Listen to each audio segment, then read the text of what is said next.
মুহূর্তে আছি কোলাঘাটে, ঠিক আছে। আমরা এসছি আমাদের ওয়েস্ট বেঙ্গল মোস্ট ফেমাস শিল্প, সেটাকে বলা হয় চপ শিল্প। কি বলা হয়? চপ শিল্প ওয়েস্ট বেঙ্গল। চপ শিল্প হপ্তা দিয়েছিস, চপ ভাজি এখন চপের হচ্ছে।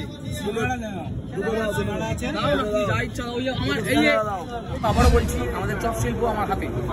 একটা চপের দাম কত নিয়েছে? 6 টাকা, 7.5 টাকা টেকনিক্যালি, 7.5 টাকা টেকনিক্যালি। জানি না কি কোন দিক থেকে টেকনিক্যালি। সিঙ্গারা চপ নিলে 15 টাকা, 7.5।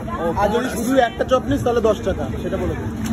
মানে কি লেভেলে চলে গেছে। যারা যারা এখনো বেকার বসেছো, কি করছো? চপের দোকানটা খোলো, চপের দোকান খুলে এরকম চপ বিক্রি করো। এইটুকু একটা চপের দাম 7.5 টাকা, আবার ও বলছে 10 টাকা, কেউ বলছে 15 টাকা। বুঝে পাচ্ছি না।